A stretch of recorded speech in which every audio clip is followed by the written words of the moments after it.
Hi అండి అందరికీ welcome back to me Harshita. ఇవాళ నేనైతే చాలా టేస్టీ చేపల పులుసు అయితే చూద్దాం అనుకుంటున్నాను. అది మా స్టైల్లో మీ అందరికీ ఈజీగా వచ్చేస్తుంది, చాలా త్వరగా కూడా నచ్చేస్తుంది, టేస్ట్ కూడా చాలా అద్భుతంగా ఉంటుంది. ఇంకెందుకు లేట్ ఎందుకు చూసేద్దాం. నేనైతే ఫస్ట్ అయితే 2 kgs అయితే ఫిష్ అయితే తీసుకున్నాను అనమాట. దానికోసం నేను ఆనియన్ అయితే ఒకటి స్టవ్ మీద పెట్టి వేయించుకున్నాను అనమాట. అది ఆల్రెడీ వేయించేస్తాను అనమాట. నేను జీలకర్ర మెంతుల పొడి వేస్తున్నాను. ఇప్పుడు మిక్సీలో కొంచెం దొడ్డుప్పు వేసి మిక్సీ చేస్తున్నాను అనమాట. కచ్చపిచ్చ మిక్సీ చేసేసాను. ఇది వచ్చేసి వాటర్ వచ్చేసి చింతపండు గంటసేపు నానబెట్టిన చింతపండు వాటర్ అనమాట. మనం 2 kgల ఫిషెస్కి అవి తీసుకుంటే 1.5 kg అవుతుంది కదా. అవన్నీ కడిగేస్తారు. కానీ ఇది కొంచెం ఒక 2 నిమ్మకాయలంత సైజు మన పులుపు తగ్గట్టు తీసుకోవాలన్నమాట. చింతపండు అనేది గుజ్జుగా తీసుకోవాలి. అది అందులోకి కారమును, ఉప్పు, అల్లం వెల్లిపాయ మనం మంచిగా కలిపేసుకోవాలన్నమాట నీట్గా. నేనైతే అన్నిట్లోకి అయితే దొడ్డుప్పే వాడతానండి. దొడ్డుప్పు వేస్తేనే కొంచెం టేస్టీగా అనేది వస్తుందన్నమాట. అందుకని నేను దొడ్డుప్పే వాడతాను. అదంతా మంచిగా నీట్గా ఉండలు లేకుండా మొత్తం కలిపేసుకోవాలి మంచిగా. ఇప్పుడైతే స్టవ్ మీద ప్యాన్ పెట్టుకొని దాంట్లో ఆయిల్ వేస్తున్నాను. కర్రీకి సరిపడా ఆయిల్ వేస్తున్నాను. 3 tablespoons వేస్తున్నాను అనమాట.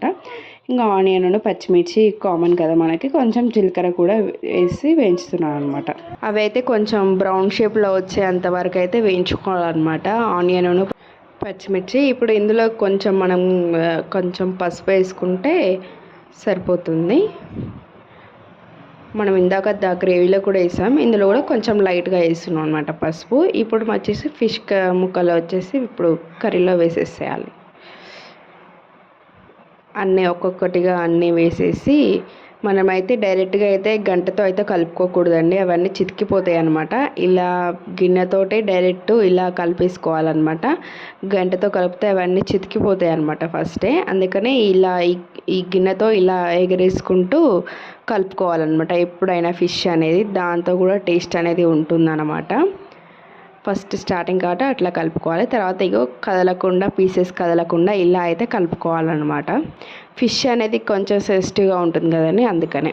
ఇప్పుడు నేను కొంచెం లైట్గా కొబ్బరి అనేది అయితే వేయించుతున్నాను అనమాట. పచ్చి కొబ్బరి వేయించుతున్నాను. ఇప్పుడు మనం కలిపి పెట్టుకున్న మిశ్రమం మొత్తం దాంట్లో ఫిషెస్లో కొంచెం వేగాక అదంతా దాంట్లో వేసేస్తున్నాను.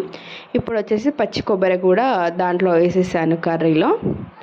ఇదంతా కలిపి కొంచెం వేగనివ్వాలి, కొంచెం మగ్గనివ్వాలన్నమాట. అన్నీ త్వరగానే వేగిపోతాయి ఫిషెస్ అనేవి, కానీ కొంచెం ఒక 5 minutes అట్లా వేగనియాలి. అలాగే ఉప్పు కారం చూసుకొని సరిపోతే మళ్ళీ నేను వేస్తున్నాను అనమాట. కారం అనేది తక్కువైందనేసి మళ్ళీ వేసాను.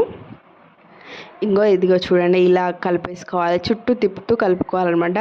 మనం అన్ని కర్రీస్లా కలిపోద్దు అనమాట. ఫిష్ అనేది ఇలా చూడండి, పీస్ అయ్యిందా లేదా అనేది ఇలా చూసుకుంటే మనకి తెలుస్తుంది.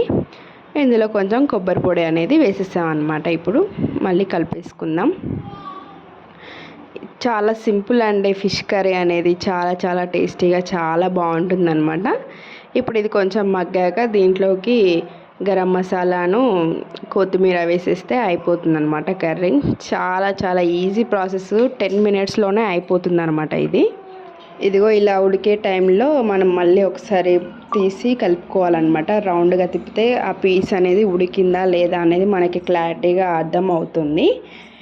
ఇప్పుడు మనం ఇందులోకి గరం మసాలా అనేది వేస్తున్నాను అనమాట లాస్ట్లో.